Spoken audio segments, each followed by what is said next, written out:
আবু যর গিফারি রাদিয়াল্লাহু তাআলা আনহু ছিলেন অত্যন্ত সরল সরল, দুনিয়া বিমুখ, জাহেদ, আবেগ প্রবণ বলতে একটু খারাপ শুনে, আস্তাগফিরুল্লাহ, আবেগ প্রবণ না। তিনি একটা এ, কিছু বিষয়ে তিনি যা বুঝতেন সেটা জমহুর সাহাবায়ে কেরামের বুঝের বিপরীত ছিল। আমরা যে আয়াতের কথা আমরা গতবার আল্লাযীনা ইয়াকনিজুনা যাহাবা ওয়াল ফিদ্দা, এই আয়াত নিয়ে তার একটু ভিন্ন ব্যাখ্যা ছিল, যেটার সাথে সাহাবায়ে কেরাম তার এই ব্যাখ্যার সাথে একমত ছিলেন না। এটা নিয়ে তার একটু তার বক্তব্যের সাথে খেলাফতের ও খলিফাদের বক্তব্যের একটু অমিল দেখা দিয়েছিল, এবং তিনি তার বক্তব্যটা মানুষের মধ্যে প্রচার করতেন। তো রাষ্ট্রীয় বক্তব্য, খেলাফতের বক্তব্য এবং তার বক্তব্যের সাথে সংঘর্ষ হতো। তো সাধারণ মানুষের মধ্যে এক ধরনের এক অস্থিরতা তৈরি হচ্ছিল, দুই দুই ধরনের বক্তব্য, একই আয়াতের দুই ব্যাখ্যা নিয়ে। এই জন্য শাম থেকে, সিরিয়া থেকে ইয়া মুয়াবিয়া রাদিয়াল্লাহু তাআলা তাকে মদিনায় পাঠিয়ে দিয়েছেন কৌশলে, খলিফার মাধ্যমে। মদিনা আসার পরও ওসমান রাদিয়াল্লাহু তাআলা তাকে কৌশলে আর বিভিন্ন জায়গায়, একটা জায়গায় পাঠিয়েছেন। তবে যে জায়গায় তিনি পাঠিয়েছেন, সেলা নামক জায়গা বা রবজা নামক জায়গা, সেখানে নবীজি সাল্লাল্লাহু আলাইহি ওয়াসাল্লাম আবু যর গিফারিকে যা জীবদ্দশাতে বলে দিয়েছিলেন যে তোমার এই হবে, যখন মদিনার জনবসতি যখন সেলা নামক জায়গায় পাহাড়ের দোরগোড়ায় পৌঁছে যাবে, তুমি মদিনা ছেড়ে অন্য জায়গায় চলে যাবে। এই ধরনের একটা হাদিস, এই ধরনের একটা ভবিষ্যৎবাণী নবীজি আবু যর গিফারিকে বলে দিয়ে দিয়েছিলেন। তো আবু যর গিফারি মূলত সেজন্যই এখানে চলে গিয়েছিলেন।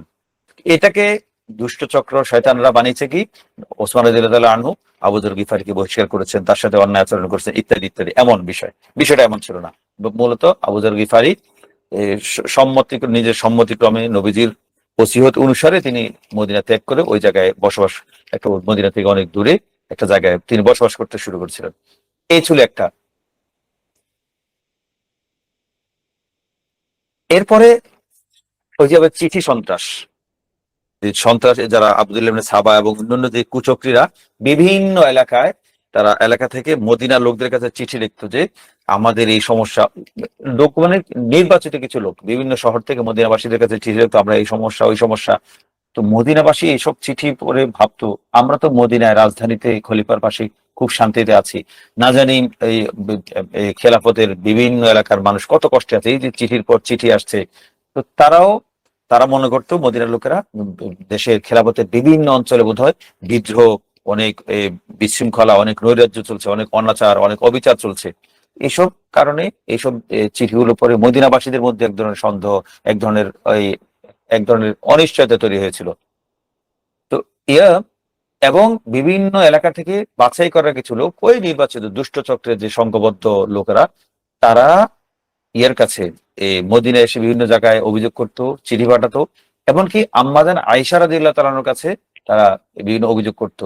এ আম্মাজান আয়েশার একটা বর্ণনা আছে যে লাকাদ কানু ইয়াখতারিফুনা ইলাইয়া ফি আইবি ওসমান, লোকেরা আমার কাছে ওসমান সম্পর্কে অভিযোগ করতো। তো ওয়ালা আযুন্নু ইল্লা আন্নাহা মুআতাবাতুন, তো আমি মনে করতাম যে এটা তো তাদের কোনো অভিমান বা সাধারণ একটা অভিযোগ। আম্মা দামুহু ফাআউযু বিল্লাহি মিন দামিহি, আম্মাজান আয়েশাকেও তারা অনেকে কুচক্রীরা ওসমান রাদিয়াল্লাহু তাআলার বিরুদ্ধে তারা আম্মাজান আয়েশা আছেন এমন বক্তব্য প্রচার করত। অনেকে নানাভাবে আম্মাজান আয়েশার, আমরা গত পর্বে বলেছি যে তার চিঠি নকল করে, জাল করে তার নামে, আম্মাজানের নামে চিঠি বিভিন্ন এলাকায় পাঠাতো যে আম্মাজান পর্যন্ত ওসমানের বিরুদ্ধে, নাউযুবিল্লাহি মিন যালিক। এই এই প্রেক্ষিতে আম্মাজান আয়েশা রাদিয়াল্লাহু তাআলা এই কথাটা বলেছিলেন যে আমার কাছে বিভিন্ন জন অভিযোগ করতো, আমি ভাবতাম যে কি এটা আন্নাহা মুআতাবা, সাধারণ অভিযোগ বা অভিমানিত, কিন্তু তার রক্তপাত হবে এমনটা আমি কল্পনা করিনি, বা তার রক্তপাতের সাথে আমি জড়িত থাকবো কোনো না কোনো ভাবে, নাউযুবিল্লাহি মিন যালিক।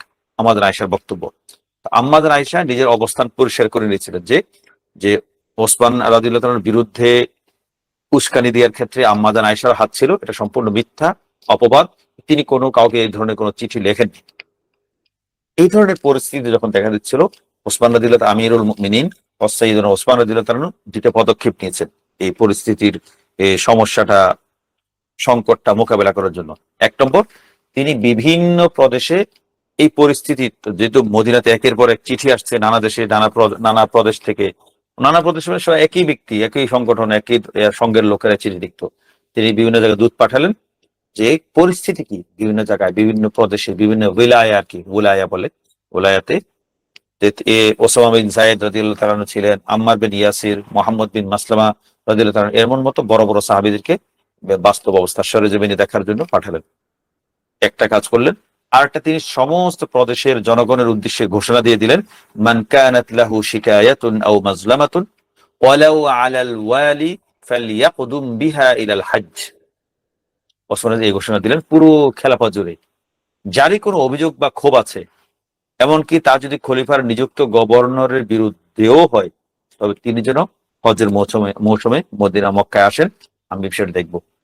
তো এইভাবে ঘোষণা দিল, যাদের কোনো সমস্যা, যার কোনো অভিযোগ, সে যেন এই ইয়েতে এসে এই হজের সময় এসে আমার সাথে সরাসরি সেটা সে কথা, আমার অভিযোগটা পেশ করে, তার সমস্যাটা বলে, তার প্রতি কি জুলুম হয়েছে, তার প্রতি কি অন্যায় করা হয়েছে, সেটা যেন আমার সামনে তুলে ধরে। এই ছিল ঘোষণা, দুইটি কাজ। তো তখনকার যুগে হজের মৌসুম ছিল একটা উন্মুক্ত বার্ষিক সম্মেলন বা গণশুনানি। ওই দুদক বিভিন্ন আমাদের বিভিন্ন জেলায় থানা গিয়ে গণশুনানি করে না, এই হজের মৌসুমটা ছিল উন্মুক্ত সম্মেলন বা একটা গণশুনানির মতো। সেই সময় খলিফার কাছে বিভিন্ন বছরের, এক বছরের সারা বছরের যে অভিযোগ, যা অভাব থাকতো, অভিযোগ থাকতো, সবকিছু লোকেরা হজের সময় এসে খলিফার কাছে এসে বলে যেত। এবার তো আমিরুল মুমিনিন সাইয়েদনা ওসমান নিজে ঘোষণা দিয়েছেন যে যার কোনো সমস্যা থাকবে সে হজে চলে আসো, এসে আমাকে সরাসরি বলবে, আমি সেখানে উপস্থিত থাকবো, আমার সমস্ত গভর্নররা উপস্থিত থাকবে, যার যা অভিযোগ সরাসরি আমার সামনে পেশ করবে। তো এর মধ্যে ওসমান রাদিয়াল্লাহু তাআলা যে এদেরকে পাঠালেন তদন্তকারী, আম্মার ইবনে ইয়াসির, আর অন্যান্য সাহাবী যাদেরকে পাঠিয়েছেন, সবাই বিভিন্ন নিজের তদন্তের এলাকা থেকে মদিনায় ফিরে আসলো। এসে জানালো, আমিরুল মুমিনিন ওসমান রাদিয়াল্লাহু তাআলা বললেন, আমরা সেখানে খারাপ বা অস্বাভাবিক কোনো বিশৃঙ্খলা, কোনো জুলুম, কোনো নৈরাজ্য কিছুই দেখিনি, সব স্বাভাবিক। চারদিক all quiet on the all front, মানে সব ফ্রন্টে কোনো ধরনের কোনো অস্বাভাবিক, সব ইনসাফ, শান্তি, সুখে সবাই বসবাস করছে। তো এবার পরিষ্কার হলো যে আসলে এগুলো সব বানোয়াট, চিঠিগুলো যেগুলো মদিনায় এসেছিল সব বানোয়াট ঘটনা। পাশাপাশি হজের মৌসুম চলে আসলো। তো হজের মৌসুম আসার পরে ওসমান রাদিয়াল্লাহু তাআলা অপেক্ষা আছেন, সারা দেশ থেকে অভিযোগ করে আসবে। তো দেখা গেল এখানেও বড় ধরনের কোনো অভিযোগ নিয়ে কেউ হাজির হয়নি। আসলে এসব চিঠি চালাচালি, চক্রান্ত, এগুলো তো আসলে একটা সংঘবদ্ধ দল গোপনে পর্দার আড়াল থেকেই করছিল, তা তো আর প্রকাশ্যে সামনে আসবে না। তো এই বিদ্রোহের, এই বিদ্রোহটা এতদিন তলে তলে ছিল, পর্দার আড়ালে ছিল, এটা প্রকাশ্যে আসলো কিভাবে? এটা সূত্রপাত হলো কুফার একদল লোক খলিফার বিরুদ্ধে মানে অতিরিক্ত মাত্রার অভিযোগ এবং বিশৃঙ্খলা করতে শুরু করলো। তখন এই এই যারা বিশৃঙ্খলা করছিল, ওসমান রাদিয়াল্লাহু তাদেরকে একসাথ করে তাদেরকে সিরিয়া মানে শামে মুয়াবিয়া রাদিয়াল্লাহু তাআলার এলাকায় তাদেরকে নির্বাসন দিলেন। তারা সিরিয়া যাওয়ার পর সেখানকার গভর্নর মুয়াবিয়া রাদিয়াল্লাহু তাআলা তাদের সাথে কথা বললেন, বিস্তারিত তাদের সমস্যাগুলো শুনলেন। তারা সেখানে কিছুদিন থাকলো। এরপর মুয়াবিয়া রাদিয়াল্লাহু তাআলা তো খুবই উদার, খুবই সহনশীল, খুবই দূরদর্শী মানুষ ছিলেন। তো মুয়াবিয়া রাদিয়াল্লাহু তাআলার সামনেও এই বিশৃঙ্খলাকারীরা তার সামনে ঔদ্ধত্য দেখাতো, অহংকার প্রকাশ করত। কিন্তু মুয়াবিয়া রাদিয়াল্লাহু তাআলা তার রাজনৈতিক দূরদর্শিতা দিয়ে তাদেরকে থামিয়ে রাখতেন, ঠান্ডা রাখতেন।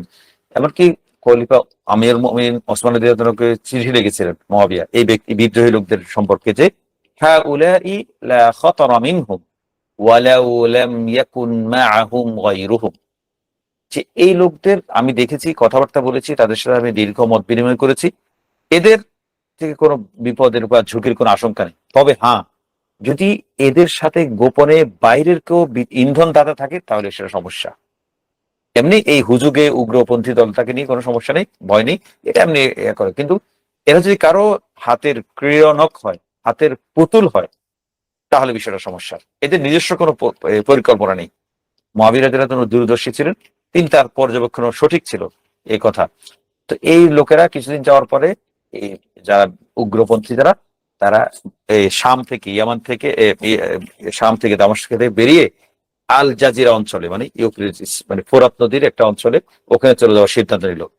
তো সেই এলাকাটা তখন খালিদ বিন ওয়ালিদের ছেলে আব্দুর রহমান বিন খালিদের শাসনাধীনে ছিল, তিনি সেখানকার গভর্নর ছিলেন।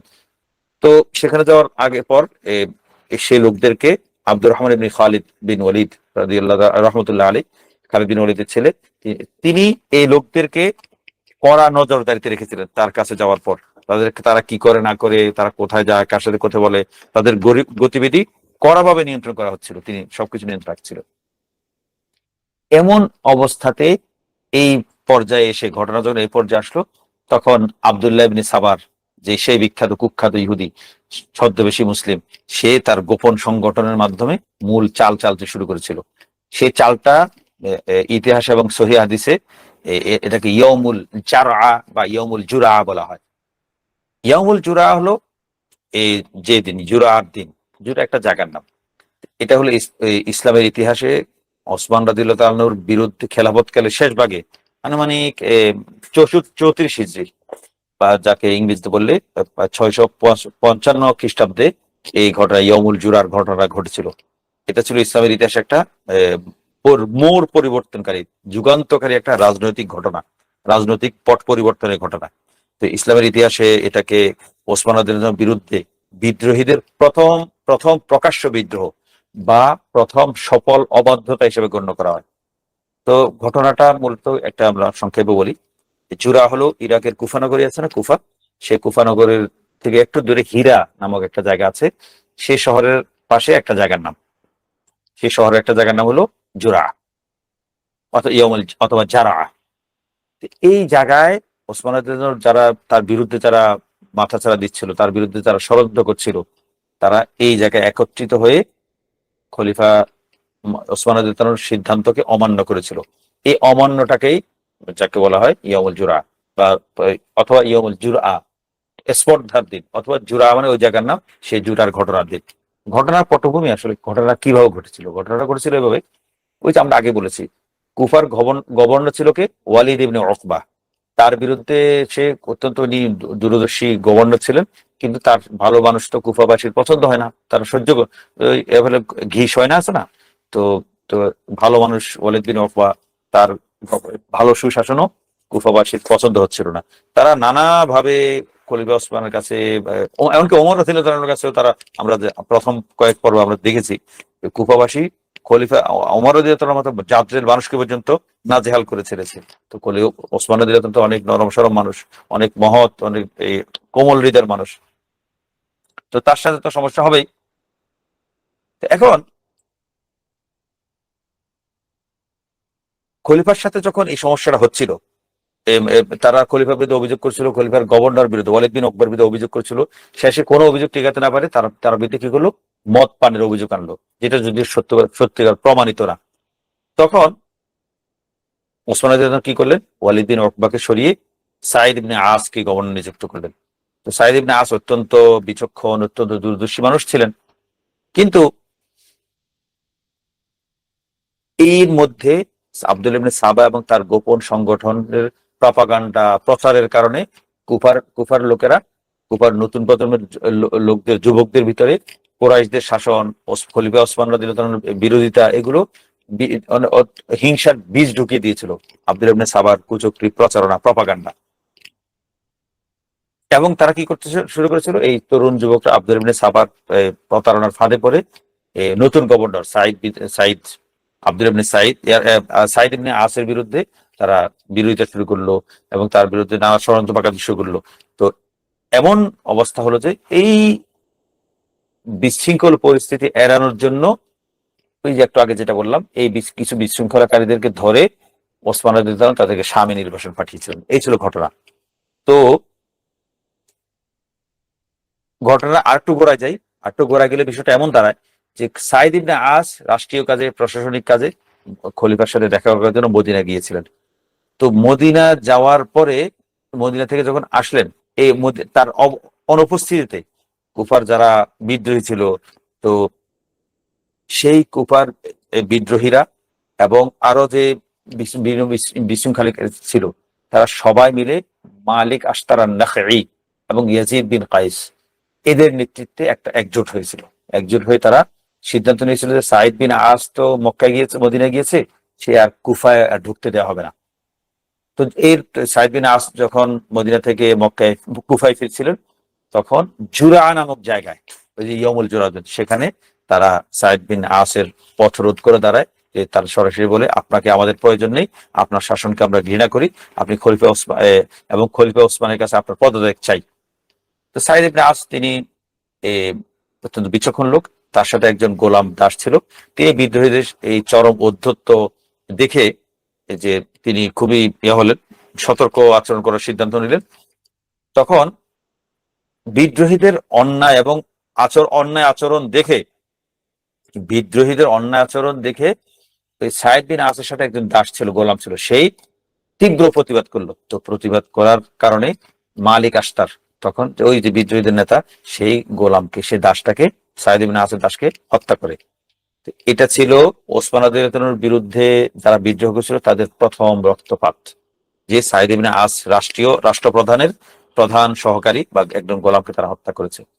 তো সাইদ ইবনে আস যখন দেখলেন যে বিদ্রোহীরা অত্যন্ত বেপরোয়া, তিনি কুফায় দেখলেন যে তিনি জোর করে যদি কুফায় ঢুকেন, হয় তার প্রাণহানি ঘটবে অথবা কুফায় মারামারি হবে।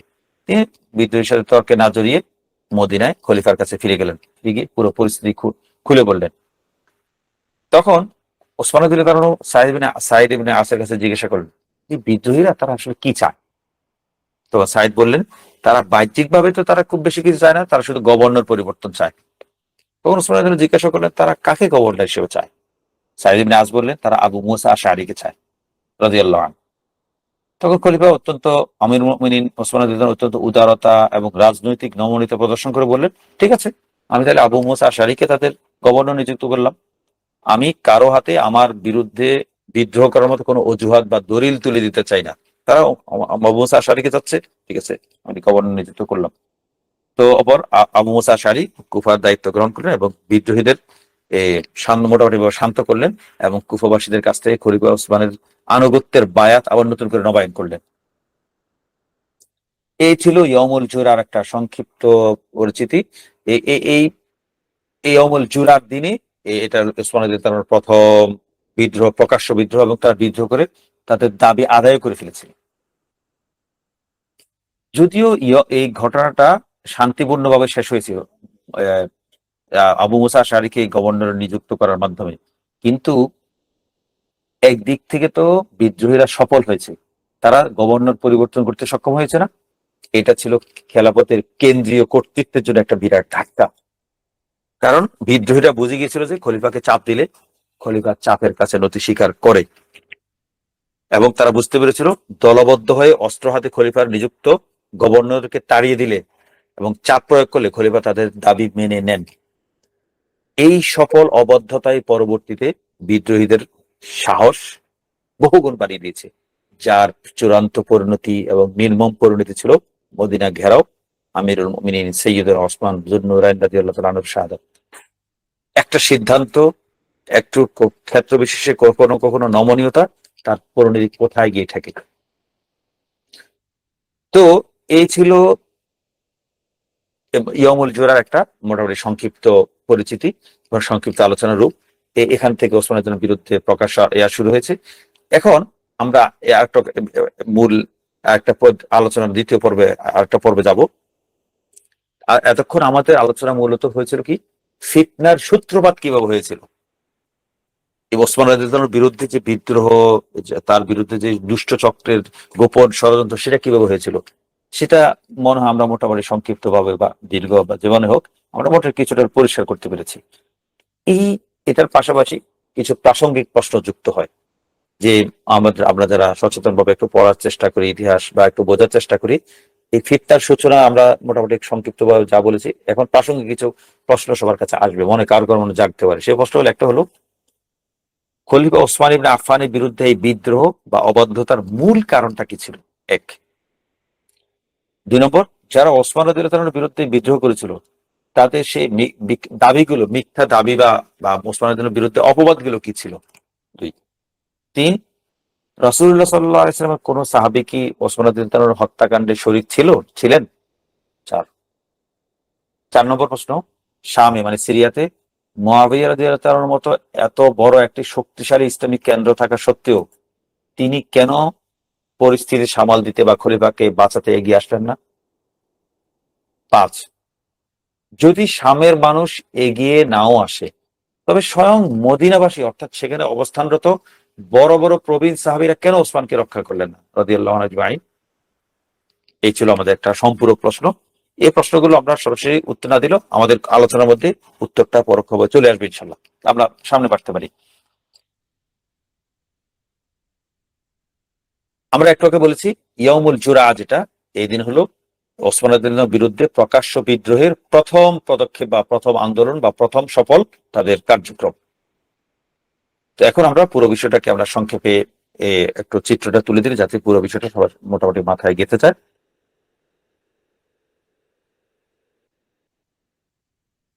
আমরা একটু আগে আগের দুইটা পর্বে বলেছি ওসমান রাদিয়াল্লাহু সময় যখন আসলো তখন সামাজিক, রাষ্ট্রীয়, সাংস্কৃতিক, রাজনৈতিক বিভিন্ন ধরনের পরিবর্তন শুরু হয়েছিল।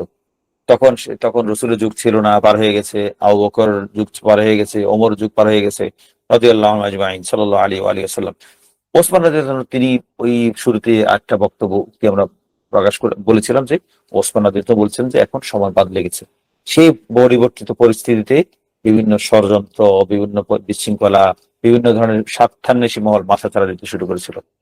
এখন এই পর্যায়ে এসে আব্দুল্লাহ ইবনে সাবা মানুষের মাঝে নতুন একটা তথ্য ছড়াতে শুরু করলো, নতুন একটা থিম, নতুন একটা চিন্তা, মানে ভ্রান্তি ছড়াতে শুরু করলো, যে সেটা হলো আবু বকর, ওমর ও ওসমানের চেয়ে আলী খেলাফতের বেশি যোগ্য দাবিদার।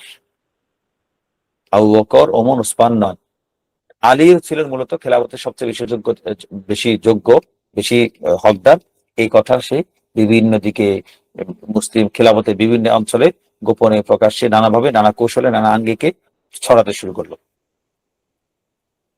এই এই এটার পর থেকে ওসমান রাদিয়াল্লাহু বিরুদ্ধে মানে একের পর এক ধারাবাহিক ভয়াবহ প্রপাগান্ডা, অপপ্রচার, দেখো, ওয়ার অফ রিউমার্স, মানে মানে ইয়ার যুদ্ধ, গুজবের যুদ্ধ শুরু হলো। তো তারা ওসমান রাদিয়াল্লাহু ব্যক্তিগত জীবন, তার অতীতের ইতিহাস, তার রাজনৈতিক সিদ্ধান্তগুলো নানাভাবে দেখে দেখে বিভিন্ন, যেখানে কোনো খুঁত ধরার সুযোগ নেই সেখানে তারা খুঁত বের করে, কল্পনায় বিভিন্ন দোষ বের করে, কাল্পনিক ভাবে বিভিন্ন ওসমান রাদিয়াল্লাহু দোষ বের করে তারা বিভিন্ন দিকে ছড়াতে লাগলো। সত্য তো নাই, সব মিথ্যাগুলো। আমরা জানি, তো আমরা বর্তমানে যারা বাস করি তারা জানি যে মিডিয়া বা অপপ্রচার কিভাবে সত্যকে মিথ্যা, মিথ্যাকে সত্য বানিয়ে দিতে পারে। তো এটা এখানে ঠিক এমনটা হয়েছে।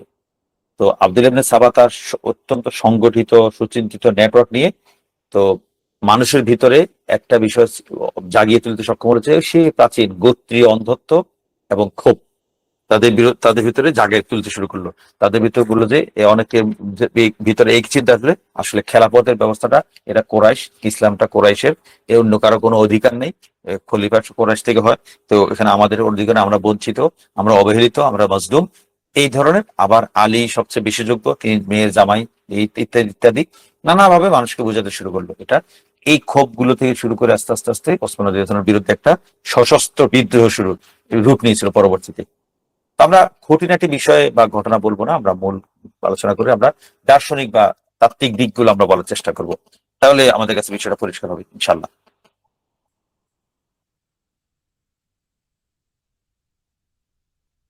আব্দুল্লাহ বিন সাবা তার ষড়যন্ত্রের ইয়ার কারণে যে বিদ্রোহীদের যে বিভিন্ন দল তৈরি হয়েছিল, মূলত বিদ্রোহীদের ঘাঁটি ছিল তিনটা। তাই আব্দুল্লাহ বিন সাবার অনুসারী, প্রত্যক্ষ বা পরোক্ষ অনুসারী, একটা ছিল বসরায়, একদল কুফায়, আরেক দল ছিল মিশরে। এই তিনটা শহর ছিল ওসমান রাদিয়াল্লাহুর বিরুদ্ধে বিদ্রোহের ঘাঁটি। এবং এই তিনটা দলের মধ্যে এক ধরনের গোপন লেনদেন, সংবাদ আদান প্রদান এবং গোপন চুক্তি ও সমন্বয় তৈরি হয়েছিল। এবং তারা তিন দল মিলে সিদ্ধান্ত নিয়েছিল যে তারা সবাই একসাথে মদিনায় মদিনার অভিমুখে যাত্রা করবে এবং খলিফা ওসমান রাদিয়াল্লাহু সামনে তাদের যে সমস্ত বানোয়াট, কল্পিত, ভ্রান্ত, মিথ্যা যে অভিযোগগুলো ছিল, দাবিগুলো ছিল, সেগুলো সরাসরি খলিফার কাছে পেশ করবে। তিন দল এই নীতিগতভাবে একমত হলো।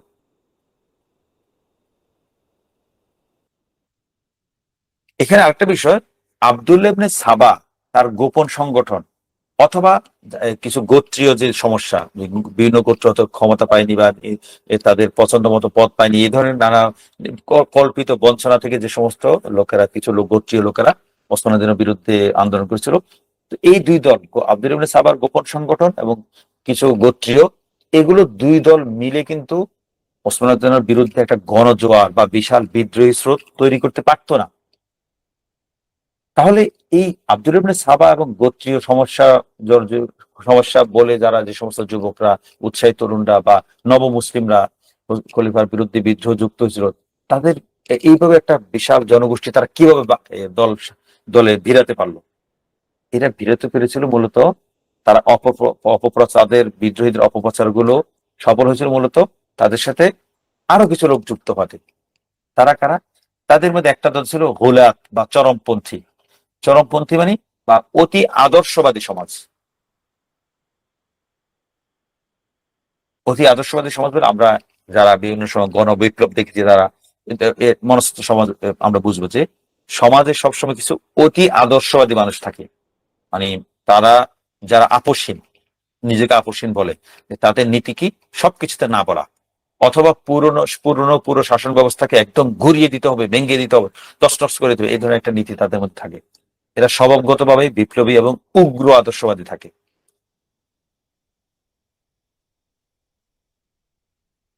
আবার কিছু এদের মধ্যে কিছু লোক এমন থাকে যে তারা স্বভাবগতভাবে এমন বিপ্লবী এবং আদর্শবাদী থাকে যে তারা যখনই কোনো কারো সমালোচনা শুনে আর পিছ না ভেবে বলে যে হ্যাঁ এই দোষী।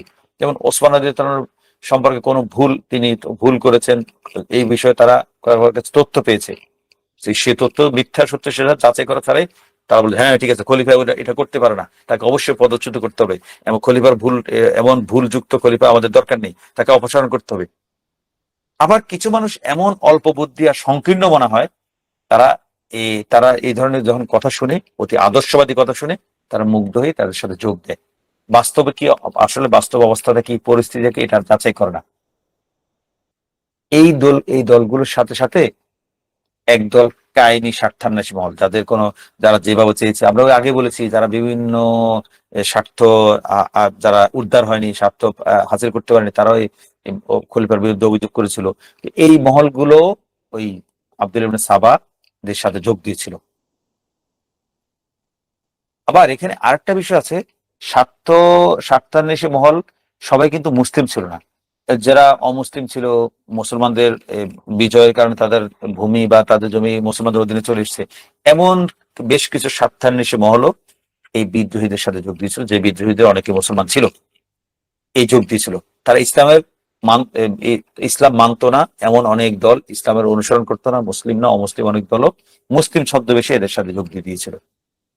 এখন চরমপন্থী, ছদ্মবেশী মুসলিম, মুনাফিক, ইহুদি আব্দুল ইবনে সাবা বা বিভিন্ন কল্পিত বঞ্চিত, মানে কল্পিত, সে আসলে বঞ্চনার শিকার হয়নি, কিন্তু তাকে কল্পনায় বিভিন্ন বঞ্চনা দেখিয়ে সে তাকে বঞ্চিত এটা কল্পনা করিয়েছে, এমন লোকেরা তারা একজোট হয়ে গেছিল, তাদের স্বার্থ এক জায়গায় হয়েছে যে সব সব নষ্টের গোড়া হলো ওসমান রাদিয়াল্লাহু আনহু, নাউজুবিল্লাহ মিন যালিক। এই সব মিলিয়ে একটা আসলে জগা খিচুড়ি তালগোল পাকানো অবস্থার মধ্যে এই ষড়যন্ত্রকারী একটা সুযোগ গ্রহণ করার তারা হ্যাপি ছিল। তখন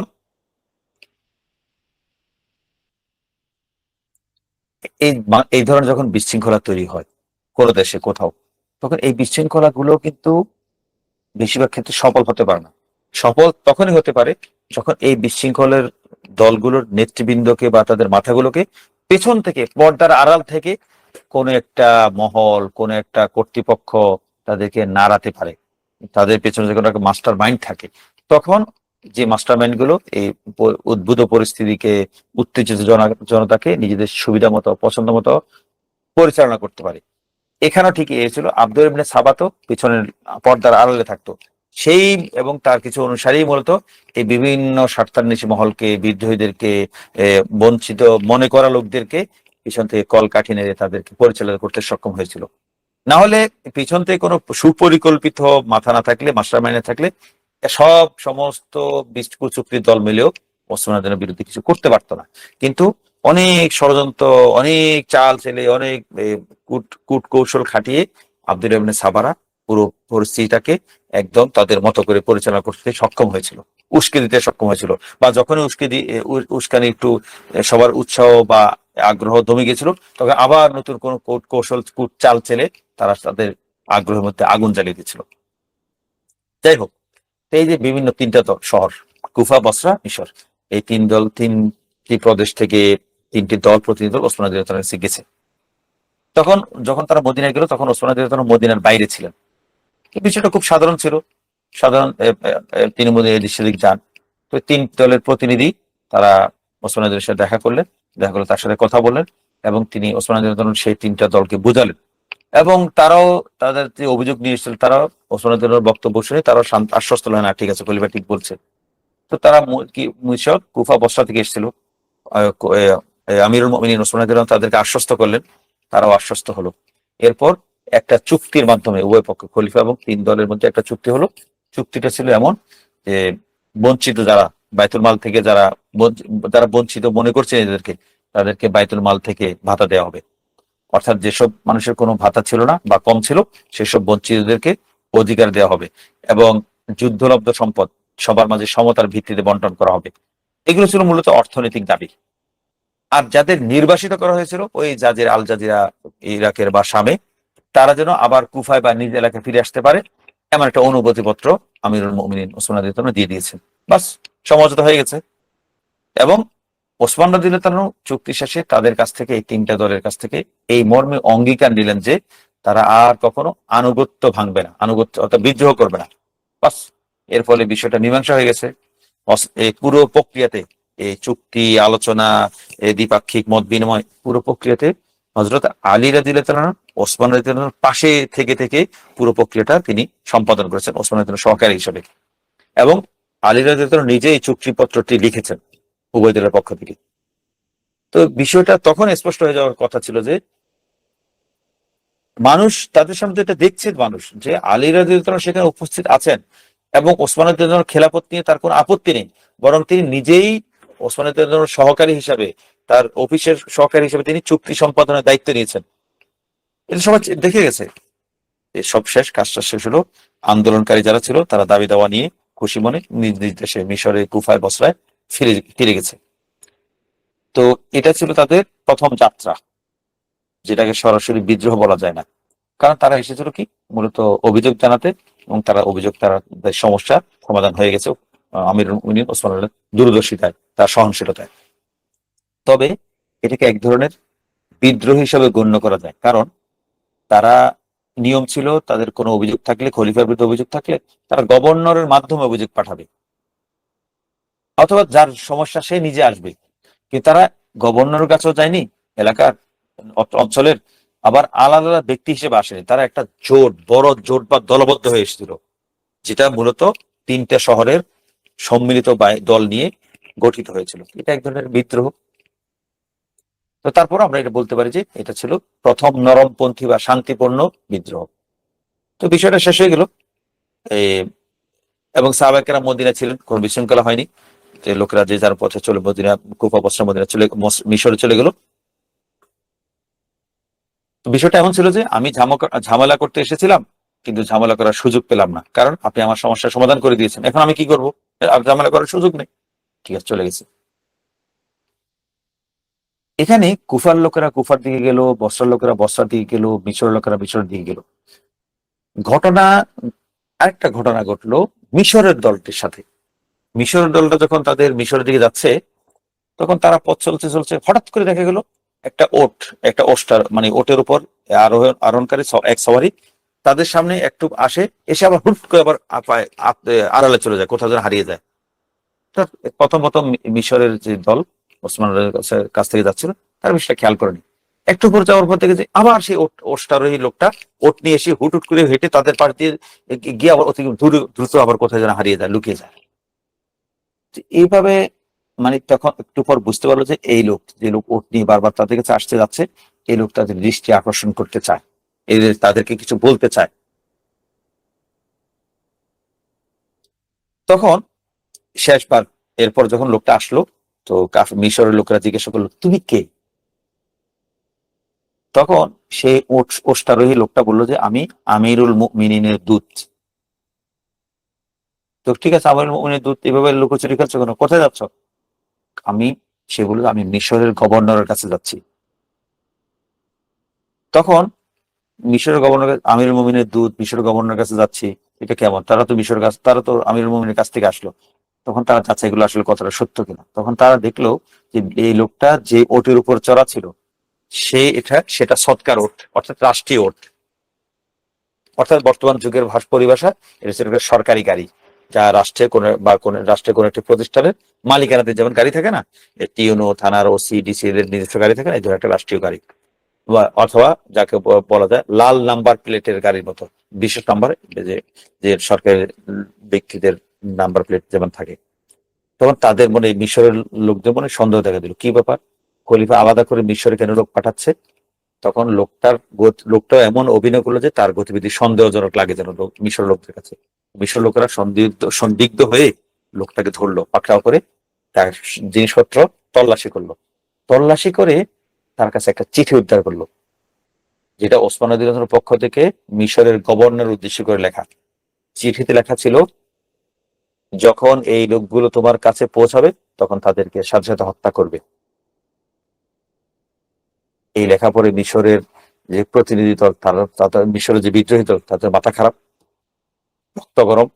ওসমান রাদিয়াল্লাহু আমাদের সাথে বিশ্বাসঘাতকতা করলো। তখন তারা কি করলো, মিশরে না গিয়ে আবার মদিনার দিকে ঘুরে রওনা হলো।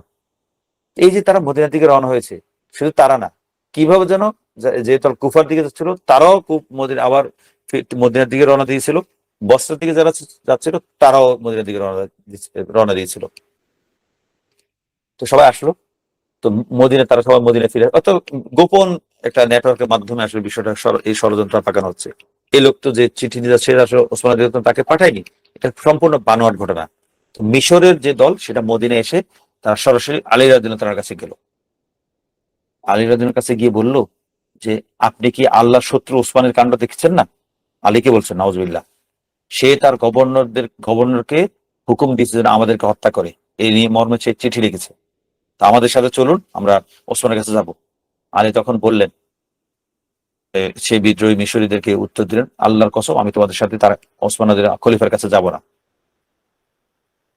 তখন যাব না যখন বললেন আলী রাদিয়াল্লাহু, তখন মিশরের লোকেরা একে অপরের দিকে তাকতে লাগলো, কি ব্যাপার, আমরা তো এই আলীর জন্যই তো আমরা যা কিছু করছি, আলীর জন্য ওকালতি করছি। আমি তার জন্য বলছি, তিনি ওসমানের কাছে যাচ্ছি, আমরা এত কিছু করছি আলীকে, ওসমানকে হটিয়ে আলীকে ক্ষমতা বসানোর জন্য, আলীকে ক্ষমতার উপযুক্ত হিসাব প্রমাণ করার জন্য। তো তখন তিনি আলী রাদিয়াল্লাহু যখন অস্বীকার করলেন যে তাদের সাথে যাবেন না, তখন তো কি করলো, এই আলী রাদিয়াল্লাহু বললেন, আচ্ছা। তখন কুফার লোকদেরকে তিনি জানতে চাইলেন যে, তোমরা ফিরে এসেছো, তা কুফার লোকেরা কেন ফিরে এসেছে, বসরার লোকেরা কেন ফিরে এসেছে? তখন এই পর্যায়ে গিয়ে যাওয়ার পরে কুফা বসরার লোকেরা এই আলীকে বলল, আপনি আমাদেরকে চিঠি লেখেননি যে ফিরে আসার জন্য? তো আলী রাদিয়াল্লাহু বললেন যে, না তো, আমি তো তোমার কাছে কোনো চিঠি লিখিনি। আসলে এইভাবে আব্দুল্লাহ ইবনে সাবা গোপন ভাবে বিভিন্ন দলের কাছে চিঠি লিখে বা জাল চিঠি বানিয়ে ওসমানের বিরুদ্ধে এইভাবে পুরো বিষয়টাকে তালগোল পাকিয়ে জটিল করে তুলেছিল। এই যে তিন দল একসাথে ফিরে আসলো, এটাও একদল আরেকদলের কাছে হয়তো আলী রাদিয়াল্লাহু তাদেরকে চিঠি লিখেছে, আবার মিশরের লোকদের কাছে এটা ভালো করে প্রচার করা হয়েছে যে আলী খেলাফতের বেশি যোগ্য, এই জন্য আলীর কাছে গেলে আমরা ওসমানের বিরুদ্ধে সহযোগিতা পাবো। এভাবে এক এক দলকে এক এক ভাবে কনভিন্স করা হয়েছিল, সে আব্দুল ইবনে সাবার পক্ষ থেকে হোক বা যে কোনো ভাবে হোক। এভাবে বিভিন্ন দলকে বিভিন্ন বুঝ দিয়ে আবার মদিনায় ফিরে আনা হয়েছিল।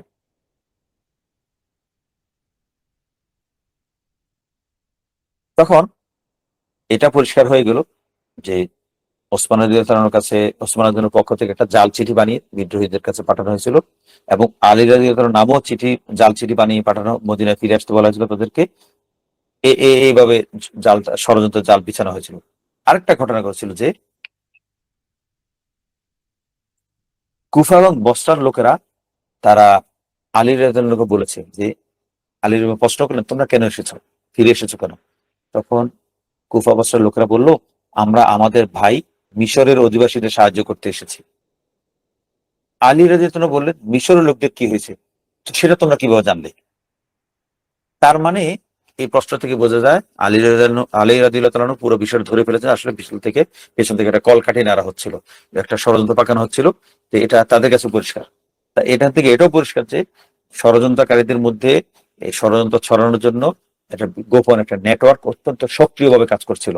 এই নেটওয়ার্কের আওতাতেই সবাই কূটকৌশলে পেছন থেকে সুতা নাড়িয়ে সবাইকে আবার মদিনায় ফিরে আনা হয়েছে। এখন ফিরে যখন আসলো, আসার পরে তারা আগে থেকে সিদ্ধান্ত নিয়েছিল যে ওসমান আমাদের বিরুদ্ধে ষড়যন্ত্র করছে, নাউজুবিল্লাহ, তাকে পদচ্যুত করতে হবে। কারণ তাদের ভিতরে এই চিন্তা ঢুকিয়ে দেওয়া হয়েছে, আমরা যদি নিজ নিজ প্রদেশে ফিরে যাই তাহলে আমাদেরকে হত্যা করা হবে। ওসমান এই চিঠিটিকে সবাইকে জানিয়ে দিয়েছে। তো এটা ওসমানের পক্ষ থেকে আমাদের জন্য নাউজুবিল্লাহ রাদিয়াল্লাহু আনহু, তার পক্ষ থেকে আমাদের সাথে চরম বিশ্বাসঘাতকতা। এবং এই আমরা এই বিশ্বাসঘাতক যদি ক্ষমতায় থাকে, আমাদের মৃত্যু নিশ্চিত। সুতরাং ওসমানকে পদচ্যুত করা ছাড়া আমাদের আর কোনো উপায় নেই।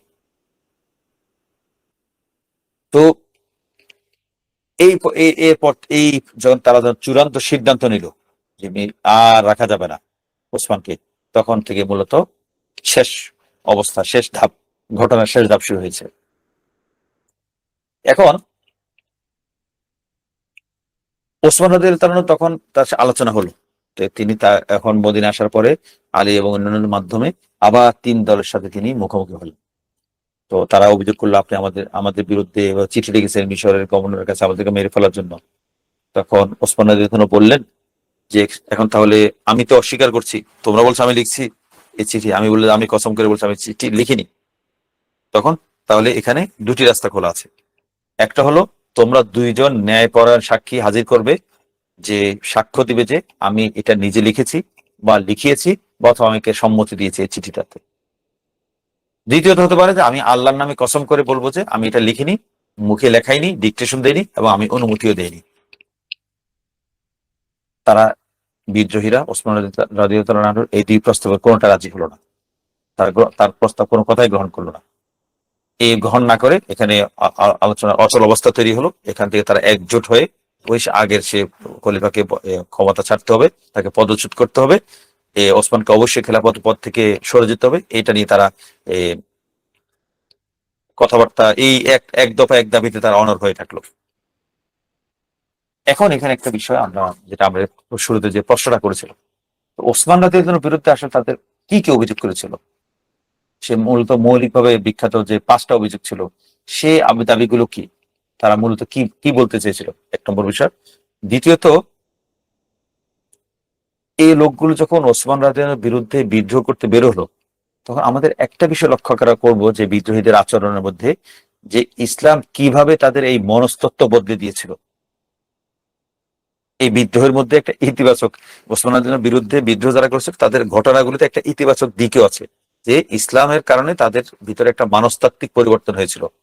এই লোকেরা তো কিছুটা আগে জাহিলি যুগে ছিল, অন্ধকার যুগে ছিল। এই অন্ধকার যুগ পার হয়ে, জাহিলিয়াত পার হয়ে এসে তারা মুসলিম জীবনে প্রবেশ করেছে, ইসলামের জীবনে প্রবেশ করেছে।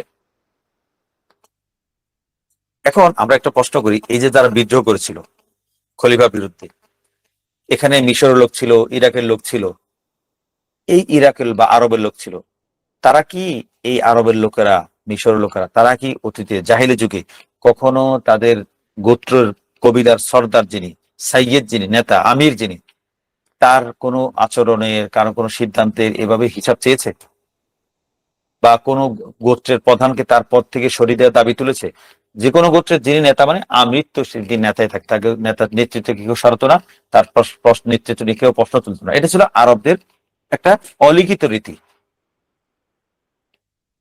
কোন গোত্র প্রধানকে সরিয়ে দিয়েছে, বিদ্রোহ করেছে, এমন কোনো ঘটনা কোনো কবিলাতে ঘটেনি।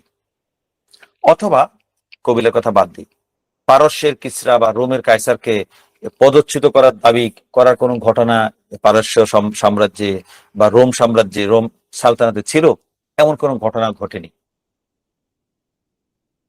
কিন্তু এখানে ইসলাম আসার পরে এটা, এই বিদ্রোহীরা খলিফার কাছে কিছু জবাব দিতে চাচ্ছে, খলিফার কাছে প্রশ্ন উত্তর চাইছে যে আপনি আমাদের সাথে এমন কেন করলেন।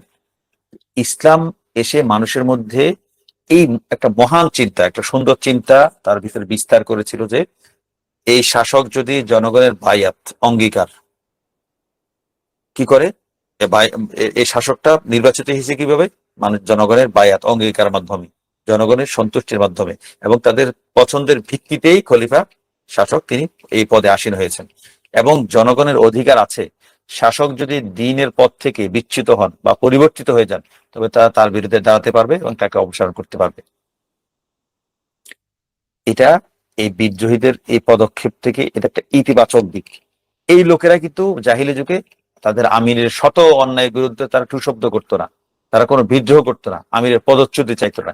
ইসলাম এসে তাদের ভিতরে এই একটা চিন্তা, মানুষের মধ্যে চিন্তা ঢুকেছে যে যদি খলিফা ওমর আবু বকর যদি বায়াত ভঙ্গ করে, তিনি যদি অন্যায় কিছু করেন, শরীয়ত বিরোধী কিছু করেন, তাকে পদচ্যুত করা যাবে, তার কাছে জবাবদিহিতা চাওয়া যাবে, ইত্যাদি ইত্যাদি। ইসলাম মূলত একটা অত্যন্ত তার জনগণের মধ্যে, তার অনুসারীর মধ্যে এই যৌক্তিক এবং প্রগতিশীল ধারণা, তাদের প্রত্যেকটা মুসলমানের মধ্যে ইসলাম তার ভিতরে এই বীজটা, প্রগতিশীল চিন্তা, এই ইনসাফি চিন্তা তার ভিতরে ঢুকিয়ে দিয়েছিল। হ্যাঁ, বিদ্রোহীরা এই ইসলামের এই শিক্ষাটা, প্রগতিশীল বলি, আধুনিক বলি, যুক্তিসঙ্গত বলি, ইসলাম ইনসাফ সম্মত যে চিন্তা, যে খলিফা শাসক যদি অন্যায় করে তার বিরুদ্ধে কথা বলা যাবে, তার কাছে জবাবদিহিতা চাওয়া যাবে, এই ইনসাফ সম্মত চিন্তা, এটা প্রয়োগ করতে গিয়ে বিদ্রোহীরা কি করেছে? সীমা লঙ্ঘন করেছে, উগ্রতা দেখিয়েছে, ভুল করেছে। তাদের প্রায়োগিক ভুল, তাদের আচরণগত ভুল, কিন্তু চিন্তার যে বীজ তারা এটা কোথায় পেয়েছে? ইসলাম থেকে পেয়েছে। যে খলিফা, তাদের যারা নেতা ছিল তারা না হয় ষড়যন্ত্র করেছে, কিন্তু সাধারণ যে নেতাদের সাথে যারা সাধারণ জনগণ এসেছে এই খলিফা ওসমান রাদিয়াল্লাহু আনহুর বিরুদ্ধে বিদ্রোহ করার জন্য, তাদেরকে তো এটা বুঝতে হয়েছে যে খলিফা বায়াত ভঙ্গ করেছে, খলিফা বিশ্বাসঘাতকতা করেছে, খলিফা ক্ষমতার অপব্যবহার করেছে, নাউজুবিল্লাহ মিন যালিক। মিথ্যা, মিথ্যা হলো তাদের কাছে এটা সত্য ছিল, তারা সত্য বলে বিশ্বাস করেছিল, তাদেরকে এই মিথ্যাটাকে সত্য বলে গেলানো হয়েছিল। তো গেলানো হওয়ার পর তারা, এই লোকেরা তো অতীতে আমিরের বিরুদ্ধে, সর্দার বিরুদ্ধে কোনো বিদ্রোহ করেনি, এখন কিভাবে করলো? এখন করছে ইসলাম তাদের ভিতরে এই প্রগতিশীল যৌক্তিক চিন্তা দিয়েছে যে শাসক অন্যায় করলে তার কাছে হিসাব চাওয়া যাবে। হ্যাঁ, এরা সেই ইসলাম প্রদত্ত অধিকার, ইসলাম প্রদত্ত শিক্ষাকে তারা অপব্যবহার করেছে, সীমা লঙ্ঘন করেছে, উগ্র আচরণ করেছে, ভুল করেছে। কিন্তু পাশাপাশি আমাকে এটাও স্বীকার করতে হবে যে ইসলাম আরবদেরকে তাদের গোত্র প্রধানদের প্রতি অন্ধ আনুগত্য এবং পারস্য রোমের দাসত্ব থেকে মুক্ত করে একটা এই পর্যায়ে স্বাধীন চিন্তায় উন্নীত করেছিল। এই পয়েন্ট আমরা মাথায় রাখবো, এটা খুবই গুরুত্বপূর্ণ পয়েন্ট। ইসলাম, এটা ইসলামের শিক্ষা। আর তারা শিক্ষার প্রয়োগ করতে গিয়ে তারা বিভ্রান্ত হয়েছিল, বিচ্যুত হয়েছিল। কিন্তু ওমর রাদিয়াল্লাহু আনহুর যুগে একটা নারী পর্যন্ত মসজিদের জুমার সময় ওমর রাদিয়াল্লাহু আনহু সরাসরি খুতবার বিরুদ্ধে যে খলিফা, আপনি এটা ঠিক করেননি, মোহরানার বিষয়। তার মানে তাদেরকে চ্যালেঞ্জ করার অধিকার, অনুভূতি, সচেতনতা ইসলাম তাদেরকে দিয়েছে। তো আগের লোকেরা ইনসাফ সম্মতভাবে সেই অধিকার প্রয়োগ করেছে, এই লোকেরা সীমালঙ্ঘন, উগ্রতা, বিদ্রোহ, বদমাশি, শয়তানি সীমায় গিয়ে তারা এটাকে, সেই ইসলামের শিক্ষাটাকে তারা ভুল প্রয়োগ করেছে। এটা একটা আমরা প্রাসঙ্গিক আলোচনা, এই পয়েন্ট আমরা মনে রাখবো। ইসলামের এই মৌলিক শিক্ষাটা, এই মৌলিক পরিবর্তনটা, এই মৌলিক কনভার্সনটা। এবার আমরা আসবো তাহলে ওসমান রাদিয়াল্লাহু বিরুদ্ধে যে অভিযোগ ছিল, বিখ্যাত বা কুখ্যাত 5টি মিথ্যা অভিযোগ, সেগুলো কি? আসলে বাস্তবে অভিযোগ 5টির চেয়েও বেশি ছিল বিদ্রোহীদের, শয়তানদের। তো একজন বিখ্যাত লেখক আছেন ডক্টর মোহাম্মদ আবদুল্লাহ আল গব্বান, তার একটা অসাধারণ একটা বই আছে, ফিতনাতু মা কতালি ওসমান, ওসমানের হত্যাকাণ্ডের ফিতনা। এখানে তিনি অনেকগুলো ঘটনা যাচাই করে, সহি, শুদ্ধ, ভুল, মিথ্যা সমস্ত বর্ণনাগুলো যাচাই বাছাই করে ছেকে তিনি সহি, জয়ীফ, হাসান এগুলোকে একদম চেলে চেলে চেলে সঠিক বিশুদ্ধ ইতিহাসটা তুলে আনার চেষ্টা করেছেন এই বইটি। তিনি পুরো বইটাকে, পুরো ঘটনাকে সহি বর্ণনাগুলোর ভিত্তি করে সাজিয়ে বিশ্লেষণ করে দেখেছেন তার ঘটনা, পুরো ফিতনার ঘটনাটাকে। তিনি ডক্টর আবদুল্লাহ আল গব্বান ওসমান রাদিয়াল্লাহুর বিরুদ্ধে আনিত অভিযোগগুলোকে 3 ভাগে ভাগ করেছেন। প্রথম ভাগে রেখেছেন যেসব বিষয় বা প্রমাণিত, যে যেগুলো বিদ্রোহীরা ওসমানের বিরুদ্ধে কি করেছিল, ওসমানের বিরুদ্ধে ত্রুটি হিসেবে তুলে ধরেছিল, এগুলো প্রমাণিত যে বিদ্রোহীরা এই কথাগুলো বলেছে, সত্য বর্ণনা দ্বারা প্রমাণিত। তাদের অভিযোগটা সত্য না মিথ্যা সেটা না, তারা অভিযোগ করেছিল সেটা প্রমাণিত। এক। দ্বিতীয় ভাগে তিনি রেখেছেন কিছু কিছু অভিযোগ যেগুলো দুর্বল সূত্রে এসেছে। তো এগুলো আসলে ওসমান রাদিয়াল্লাহুর ভুল ধরার জন্য বলা হয়েছিল না কি জন্য বলা হয়েছিল নিশ্চিত না, সনদগুলো দুর্বল। তৃতীয় ভাগে এমন কিছু বিষয় লিখেছেন ডক্টর আবদুল্লাহ গব্বার সাহেব যেগুলো কোনো সনদে পাওয়া যায় না, তবে ইতিহাসের বইতে সেগুলো খুব বিখ্যাত, কিন্তু মূলে গিয়ে তিনি যাচাই করেছেন এগুলোর কোনো সনদ নেই। পরবর্তী ইতিহাস বইতে এগুলো বেশ বিখ্যাত, ওসমান রাদিয়াল্লাহুর বিরুদ্ধে অভিযোগ হিসেবে বিখ্যাত বা কুখ্যাতি পেয়ে গেছে। বাস্তবে সূত্রে গোড়াতে এগুলো কারা করেছে, আসলে করেছে কিনা এমন কোনো সূত্র নেই। 3 ধরনের বিষয়। তাহলে এখন আমরা দেখি যে ওসমান রাদিয়াল্লাহুর বিরুদ্ধে সেই অভিযোগগুলো কি। এক নম্বর, বিদ্রোহীদের অভিযোগ ছিল, দুষ্ট লোকদের, যে তিনি বদর যুদ্ধে উপস্থিত ছিলেন না। এক নম্বর অভিযোগ। 2 নম্বর অভিযোগ কি? ওসমান রাদিয়াল্লাহু তাআলা উহুদ যুদ্ধের দিন ময়দান ছেড়ে চলে গিয়েছিল যুদ্ধের সময়। 2। 3 নম্বর অভিযোগ কি? তিনি বায়াতুর রিদওয়ান বা হুদায়বিয়া সন্ধির সময় যে বায়াত হয়েছিল, সেই বায়াতের সময় বায়াত গ্রহণকারী নবীজির কাছে উপস্থিত ছিলেন না। 3 নম্বর অভিযোগ। 4 নম্বর অভিযোগ কি? তিনি কোরআনের যে অনুলিপি একটা একটা কপি রেখে বাকি কপিগুলো পুড়িয়ে ফেলেছিলেন ওসমান রাদিয়াল্লাহু। এটা অনেক বড় অন্যায়, সুবহানাল্লাহ না? তাদের অভিযোগ আর কি। 5 নম্বর, তিনি সরকারি চারণভূমি মানে সরকারি জমি ব্যক্তিগত প্রয়োজনে ব্যবহার করেছেন, ব্যক্তিগত প্রয়োজনের জন্য সংরক্ষিত করে রেখেছেন। 5টা অভিযোগ।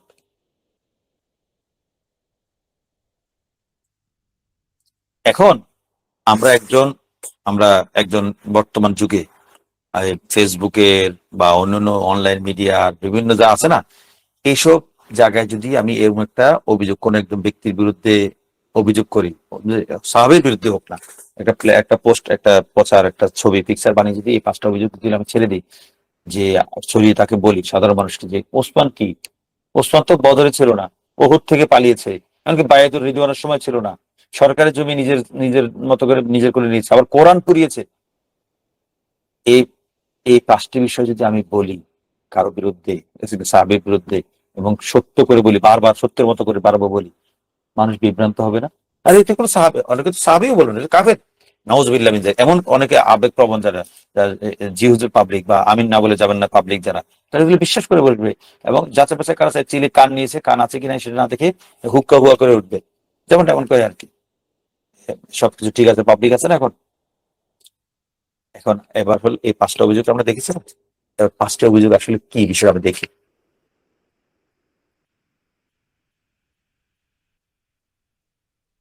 এছাড়া 5টা অভিযোগের পাশাপাশি কিছু অভিযোগ যেগুলো প্রমাণিত নাই কিন্তু অথবা দুর্বল সূত্রে এসেছে, এমন কি? যেমন একটা অভিযোগ হলো, ওসমান রাদিয়াল্লাহু তাআলা নাকি আম্মার বিন ইয়াসিরকে এমন ভাবে মেরেছিলেন যে তার পেটের নাড়ি ভুঁড়ি ছিঁড়ে গিয়েছিল, নাউজুবিল্লাহ। অথবা আরেকটা অভিযোগ যেটা আমরা আগে আজকের শুরুতে বা গত পর্বে আলোচনা করেছি, যে ওসমান রাদিয়াল্লাহু তাআলা নাকি আবু যর গিফারিকে রাবাজা নামক জায়গায় নির্বাসিত করেছিলেন জোর করে। এই 2টা অভিযোগ খুবই দুর্বল সূত্রে এসেছে। এবং আরেকটা অভিযোগ বলা হতো যে তিনি নাকি তার আত্মীয় স্বজনদেরকে বড় বড় সরকারি পদে বসাতেন এবং তাদের রাষ্ট্রীয় তহবিল থেকে অর্থ দিয়ে বিশেষ সুবিধা দিতেন। এখন এইসব অপবাদ শোনার পরে আমার মনে হতে পারে না যে লোকটা এখনো কেন খেলাফতের চেয়ারে বসে আছে। এরপর এরপর যখন আমি শুনবো যে যার বিরুদ্ধে অভিযোগ করা হচ্ছে তিনি জান্নাতের সুসংবাদ পাওয়া 10 জনের একজন, এবং এরপর আমাকে যদি বলা হয় যে যার বিরুদ্ধে এই অভিযোগগুলো শুনলাম তিনি কিন্তু সমস্ত সাহাবী তার খেলাফতে সন্তুষ্ট ছিলেন, এসব শোনার পরে আমার সাধারণ মানুষের, পাবলিকের মনে মঙ্গা পিপলের মনে হতে পারে, আল্লাহ, ইসলামের ইতিহাসে কত বড় বিচ্যুতি, কত বড় ভ্রান্তি, যে এত বড় ভ্রান্তি যে এমন একজন খলিফার বিরুদ্ধে মানুষ অসম্মানজনক কথা বলার সুযোগ পায়। মানে আমি যখন অভিযোগগুলো শুনলাম, অভিযোগ শোনার পর আমি উত্তেজিত হয়ে উঠলাম। আবার পরবর্তী যখন আমি শুনবো যে যার বিরুদ্ধে আমি অভিযোগ শুনছেন তিনি কিন্তু জান্নাতের সুসংবাদ পাওয়া 10 জনের একজন, এবং সমস্ত সাহাবী, আলী সহ সমস্ত সাহাবী তার খেলাফতে সন্তুষ্ট ছিলেন, তখন আমি সম্পূর্ণ ইউ টার্ন নিয়ে আমি বলবো না, নাউজুবিল্লাহ, কত বড় বিচ্যুতি, কত বড় ভ্রান্তি, কত বড় গোমরাহি, যে এমন মানুষের বিরুদ্ধে, এমন খলিফার বিরুদ্ধে মানুষ কথা বলার সুযোগ পায়, সাহস পায়, তাদের জিভ ছিঁড়ে ফেলা দরকার না? এই হলো মানুষ, হলো প্রপাগান্ডা, মানুষ হলো প্রচারের দাস। আগে 5টা অভিযোগ শুনে বলে হ্যাঁ কি ঠিক হয়নি, এমন মানুষ খলিফা হওয়ার যোগ্য না, তাকে মেরে ফেলতে হবে। আবার পরে 2টা শোনার পর হ্যাঁ আসলে আমি তো ভুল করেছি। এই হলো অবস্থা। মানুষ যেদিকে যায় সে তাহকিক করে না, মানে বিশ্লেষণ করে না, যাচাই করে না। আমরা এবার অভিযোগগুলো দেখি, যে এই অভিযোগগুলো আমরা যখন এগুলো বিশ্লেষণ ব্যাখ্যা করব তখন দেখবো যে আসলে যে 5টা অভিযোগ ছিল এগুলোর মধ্যে কয়েকটা বিষয় এমন যেগুলো আসলে ওসমান রাদিয়াল্লাহু তাআলার ত্রুটি নয়, এগুলো তার গুণ এবং তার মহৎ কর্ম এবং তার বিশেষ মর্যাদা। কিন্তু এটাই হলো মিডিয়া বা প্রপাগান্ডার ভাষা, যে তিনি ওহুদে ছিলেন না, বদর ছিলেন না, বাইতুর রিদওয়ানে ছিলেন না, ওহুদ ছেড়ে পালিয়েছেন, ইত্যাদি ইত্যাদি। ওই যে কয়েকদিন আগে খবর বেরো না, মাদ্রাসার কমি মাদ্রাসায় মেড ইন পাকিস্তান নামে অস্ত্র পাওয়া গেছে। কত বড় শয়তানি! ও বাস্তবে ঘটনা কি, মাদ্রাসার পাশে একটা খালনা বিলনা ডোবা ছিল, সেই ডোবা থেকে মেড ইন পাকিস্তান নামে একটা অস্ত্র উদ্ধার হয়েছে। সেটা মাছের পুকুর বা খাল ডোবা না, মাছের পাশে। তো মিডিয়ার শিরোনাম দিয়েছে কি, এই গত সপ্তাহের ঘটনা, মাদ্রাসা থেকে মেড ইন পাকিস্তান নাম লেখার অস্ত্র উদ্ধার। তো এই আগে যে 5টা অভিযোগ, এগুলো ঠিক এই বর্তমান মিডিয়ার শয়তান দুষ্ট বদমাস মিডিয়ার ভাষা।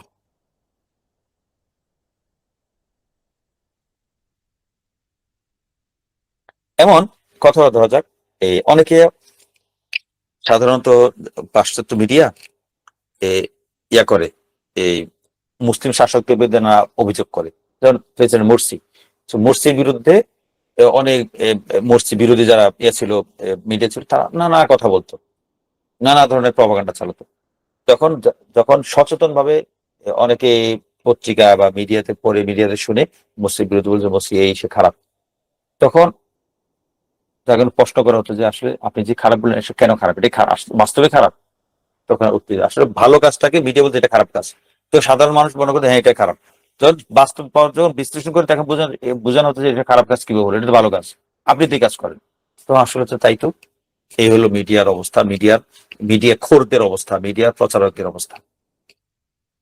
এখন কেউ যখন অভিযোগ করে, আমাকে তখন প্রশ্ন করতে হবে অভিযোগটা আসলে অভিযোগ কিনা, এটা আসলে সত্য কিনা, যে অভিযোগটা যে সে অভিযোগ আকারে পেশ করছে আসলে এটা আদৌ অভিযোগ হতে পারে কিনা। আচ্ছা, মূল কথা আসি আমরা। ওসমান রাদিয়াল্লাহু তাআলা বদর যুদ্ধে উপস্থিত ছিলেন না, 1 নম্বর অভিযোগ। তো বদর যুদ্ধের মূল বাস্তবতা কি ছিল? নবী সাল্লাল্লাহু আলাইহি সাল্লাম এই যুদ্ধে, নবীর সাথে কারা ছিল? নবী তাৎক্ষণিকভাবে দল গঠন করে মুজাহিদ বাহিনী 313 জন তাৎক্ষণিকভাবে বেরিয়ে গেছে। এটা পূর্বে কোনো ঘোষণা ছিল না, এটা কোনো আনুষ্ঠানিক অল আউট ওয়ার ছিল না। নবীজি বলেছিলেন যাদের বাহন প্রস্তুত আছে কেবল সেই যেন বের হয়। অর্থাৎ এটা ছিল একটা ঝটিকা দ্রুতগতির অভিযান। তাও এটা কোনো যুদ্ধ ছিল না পুরো দস্তুর, এটা ছিল একটা ব্যবসায়িক কাফেলাকে গ্রেপ্তার করে আটক করে আনার জন্য, আবু সুফিয়ানের কাফেলা। তো এই জন্য বদর যুদ্ধে যারা অংশ নিতে পারেননি, নবীজি তাদের কাউকে তিরস্কার করেননি। এখন নিজেকে প্রশ্ন করি, ওসমান রাদিয়াল্লাহু বদরে ছিলেন না, আমাদের কি মনে হয় ওসমান রাদিয়াল্লাহু যুদ্ধের জন্য প্রস্তুত ছিলেন না? অবশ্যই প্রস্তুত ছিলেন। এবং যুদ্ধের জন্য তিনি বদর যুদ্ধ তিনি নবীজির সাথে বদর জিহাদে অংশগ্রহণ নবীজির সাথে বেরো যাচ্ছিলেন। কিন্তু সেই সময় তার স্ত্রী নবীজির সাল্লাল্লাহু আলাইহি ওয়াসাল্লামের কন্যা রোকাইয়া, তিনি মৃত্যুর মুখোমুখি, গুরুতর অসুস্থ ছিলেন, মুমূর্ষ অবস্থায় ছিলেন। তখন ওসমান রাদিয়াল্লাহু তাআলাকে নবীজি জোর করে মদিনায় রেখে গিয়েছেন, স্ত্রীর সেবা করার জন্য নির্দেশ দিয়েছেন এবং তাকে বাড়িতে থাকার অনুমতি দিয়েছেন।